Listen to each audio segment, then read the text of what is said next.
I think 62% of the average Nigerians are below 25 years of age, while we have 43% that are children from 14 years downward. So that tells us about our kind of future. And the truth of the matter, if we don't now begin to recognize that level or that particular statistic to human potential, we do not future harm, because we're in a future right now where leadership is becoming technological and so many others. So we need a shift. What vision do we have for our kind of leadership? From the government, what vision do we have on the government platform? As someone listening to me right now, what vision do you have for yourself where leadership is concerned? Because the truth of the matter, we have forgotten that the very centerpiece of leadership starts from the home. There's a generation right now we call the alpha generation.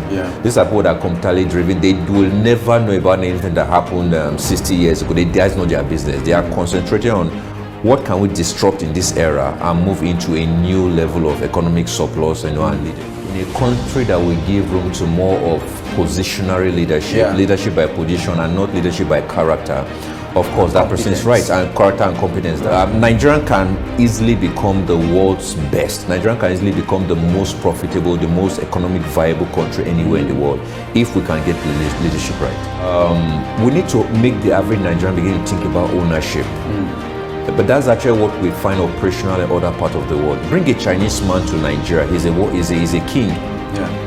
Take the average American anywhere, he's a superhero. So we have graduates going to school right now that can't take ownership. When you study a skill, you are taking ownership because you're going to be an entrepreneur in your approach.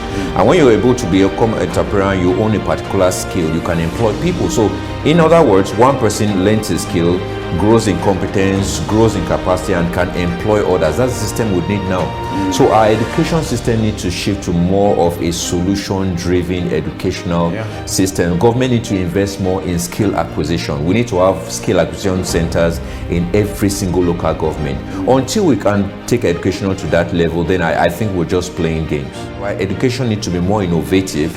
Our education needs to be more solution-based. Our education also needs to be in line with the fifth industrial revolution, which is technologically driven. They call it the connected economy. So until we begin to understand that, and then I would always be an advocate for localizing our education. There are certain people that may not have the next 6 years to go learn, how to speak like a white man. They give them 4 years of good quality skill acquisition. You'll be amazed what can come out of them. So right from the primary school student to the secondary school student to the university, we need to begin to teach leadership courses. We need to begin to teach courses that are economically driven. The average Chinese now is trained to think China in their thoughts, and so they take little they can produce and they are valuable to the rest part of the world. That's why you also notice that majority of the ones, expatriates that come here from that particular continent, they are not educated. That's true. In your own definition of education. So something is wrong. So we need to change the narrative. By the time the responsibility of the wise old is to produce an enabling environment. Most of the people you call leaders today, they are not going to be here. If I can say 62% are less than 25 years, they imagine what the rest of. Right now, a lot of people don't know. In a place like UK, there's a problem already, because they are discovering that majority of their populations right now are going to be, because of their economical viable population, Canada the same thing, are going to be extinct in a couple of years to come.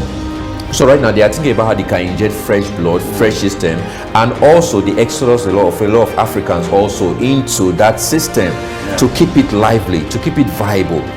But why that is happening for other places that have been able to open their door for people to come in, young, vibrant, you have the capacity. What are we doing as a nation?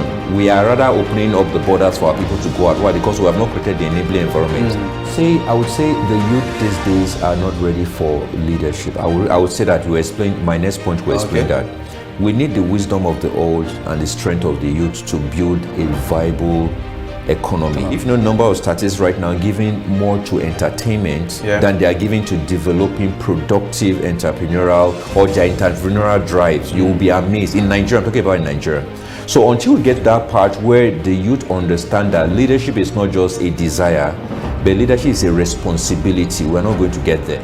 What made someone in Finland put value on a youth in Nigeria that our own government cannot see? What if the governor of the day within that particular was able to catch on that particular opportunity? Now, what you would have done in catching on that opportunity, you would have replicated more of that kind of person, and then people will have options on what to study or what to develop skill in. From the UK to the US, majority of the productive population of that, majority of the economic viability in that place is actually built by not just Africans but Nigerians. So there is no problem with Nigeria. If you listen to me right now, you need to understand there is no problem with you as a parent. Discover what you have, and please take it beyond Nigeria. In terms of population size, we are the youngest in the world. Is that everybody? That's two critical factors in leadership. There's the leader, and then there's the led.